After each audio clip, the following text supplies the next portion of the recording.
उत्तर प्रदेश का झांसी एक ऐतिहासिक शहर है जहां से जुड़ा है भारत के प्रथम स्वतंत्रता संग्राम की ऐसी वीरांगना महारानी लक्ष्मीबाई का नाम, जिसे महिला वीरता की एक अमर गाथा लिखी।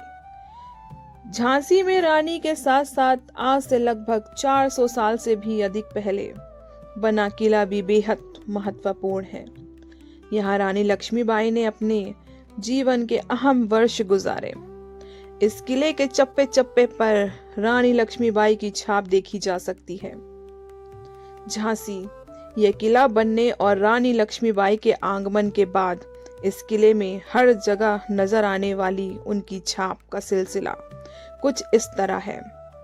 बांगरा पहाड़ी पर 15 एकड़ में बने इस विशाल किले की नींव 1602 में ओरछा नरेश वीर सिंह जुदेव ने द्वारा रखी गई थी। ओरछा झांसी से मात्र 18 किलोमीटर की दूरी पर स्थित वर्तमान में मध्य प्रदेश का एक कस्बा है। कभी ये सशक्त ओरछा राज्य था और झांसी को इस काल से बलवंत नगर के नाम से जाना जाता था। उस समय बलवंत नगर में रहने वाले किसानी खेती, दूध, दही और लकड़ी बेचकर अपना गुजारा करते थे। बलवंत नगर की भौगोलिक स्थिति कुछ इस प्रकार की थी कि यह स्थान बुंदेलखंड की सुरक्षा के लिए सैनिक छावनी के लिए उपयुक्त था। इसी कारण ओरछा नरेश वीर सिंह ने इस नगर की बंगरा पहाड़ी पर 602 में किले का निर्माण शुरू कराया। किले को बनने में 11 साल का समय लगा और ये 1613 में बनकर तैयार हुआ। जब ये किला निर्माणाधीन था तब ओरछा नरेश से मिलने जैतपुर के राजा आए। जैतपुर के राजा को अपने किले की छत पर ले जाकर हाथ से इशारा करते हुए ओरछा नरेश ने पूछा, देखिए, आपको कुछ नजर आ रहा है? इस पर राजा जैतपुर ने गहराई से देखते हुए कहा कि बलवंत नगर की पहाड़ी पर कुछ झाई सी धुंधला सा नजर आ रहा है। ओरछा नरेश खुश होते हुए कहे कि आज से बलवंत नगर का नाम झांसी होगा। कालांतर में इसका नाम बदलकर झांसी हो गया। ओरछा नरेश द्वारा बंगरा पहाड़ी को काटकर बनाया गया ये किला बेहद मजबूत है। इसी कारण इस दुर्ग की चर्चा पूरे संसार में होती है। किले में 22 बुर्ज और बाहर की ओर उत्तर तथा उत्तर पश्चिम दिशा में खाई है, जो दुर्ग की ओर आक्रमणकारियों को सीधे आने से रोकती है। ओरछा नरेश के नियंत्रण से निकलकर बाद में झांसी मराठा पेशवाओं के अधीन आई। पेशवाओं ने सूबेदारों की मदद से यहाँ शासन किया। ओरछा नरेश से संबंधित गुसाई यहाँ के किलेदार बने, जिन्हें बाद में पेशवा के मराठा सूबेदारों ने हटा दिया। गोसाई और मराठा पेशवाओं ने भी किले में कई अन्य इमारतों और स्थलों का निर्माण कराया। मराठा नरेश गंगाधर राव से विवाह के बाद मणिकर्णिका झांसी आकर लक्ष्मीबाई कहलाई। इन रानी लक्ष्मीबाई की छाप किले के हर जगह देखने को मिलती है। किले के पश्चिमी भाग पर बना वर्तमान मुख्य द्वार वास्तव में मुख्य द्वार नहीं है।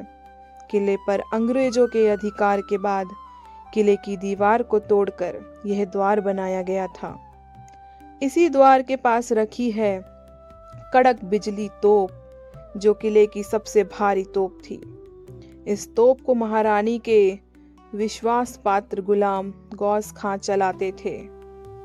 1857 में जब अंग्रेजों ने झांसी पर हमला किया तो पश्चिमी हिस्से के सामने आने वाली पहाड़ी पर बने कैमासन देवी मंदिर की ओट का सहारा लेकर अंग्रेजी तोपों ने गोले बरसाए।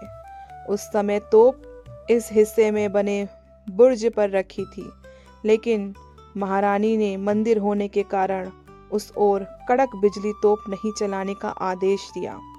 लेकिन अंग्रेजों द्वारा उसी दिशा से बरसाए गोले के कारण बुर्ज टूट गया और तोप नीचे मलबे में आ गिरी। इस तोप को 1852 में जनरल करप्पा के नीचे से मलबे से निकलवा कर किले के वर्तमान मुख्य द्वार के पास लगवाया। इस तोप में गोला फंसा हुआ है जो दागने के लिए तोप में लगाया तो गया था, लेकिन रानी ने गोला दागने का आदेश नहीं दिया था। किले में अंदर गणेश मंदिर है। यूं तो राजा गंगाधर राव और महारानी लक्ष्मीबाई का विवाह किले के बाहर बने गणेश मंदिर में हुआ था, लेकिन विवाह के बाद किले में पहली पूजा रानी ने इसी मंदिर में की थी, इसलिए इसे राजा ने अपने विवाह स्थल के रूप में मान्यता दी है। किले में इस मंदिर का बहुत महत्व था। रानी रोज यहाँ पूजा अर्चना के लिए आती थी।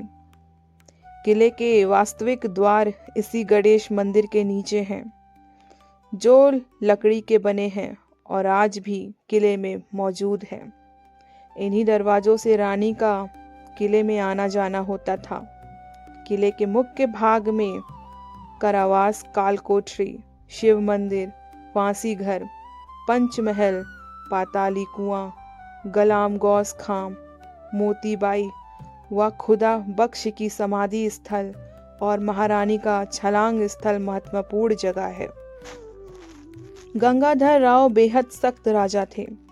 वह गद्दारों या नफरमानी करने वाले के प्रति बहुत सख्त रवैया अपनाते थे और कहा जाता है कि छोटी गलती पर भी फांसी की सजा दे देते थे। किले के उत्तर पूर्वी किनारे पर फांसी घर बनाया गया था, जहां जल्लाद फांसी देता था और नीचे गिरने वाली लाश को उसके घर वालों को दे दिया जाता था या लावारिस होने पर ओरछा में बेतवा नदी में फिकवा दिया जाता था। मात्र 13 साल की उम्र में विवाह के बाद झांसी आई महारानी लक्ष्मीबाई में इतनी ऊंचे दर्जे की प्रशासनिक समझ और मानवीयता थी कि उन्होंने राजा गंगाधर राव से कहकर छोटी सी बात पर ही फांसी देने की इस प्रथा का अंत करवाया। उन्होंने किले में एक कारावास और कालकोठरी बनवाई और राजा को समझाया कि जो कर्मचारी नाफरमानी करे उन्हें पहले कारावास में रखा जाए और इतना कम खाने को दिया जाए कि वो सही रास्ते पर आ जाए। गद्दारों से निपटने के लिए बनाई गई कालकोठरी ऐसी जगह है जहां जाने वाला हर कैदी हर पल अपनी मौत की दुआ मांगता था। इस बड़ी सी कालकोठरी में ना तो कोई खिड़की है और ना ही कोई रोशनदान। ये बस नाम मात्र के लिए बेहद छोटे रोशनदान हैं। इस कारण इस कोठरी में सीलन और अंधेरा रहता है। इसी कारण यहाँ रखा जाने वाला हर कैदी हर पल अपनी मौत की दुआ मांगता है। किले के मुख्य भाग में बना पंचमहल बेहद खूबसूरत इमारत है जो 5 मंजिला थी। इस पंचमहल में राजा और रानी रहते थे। इसकी सबसे ऊपरी मंजिले में बनी रसोई में राजा और रानी के लिए खाना बनाया जाता था।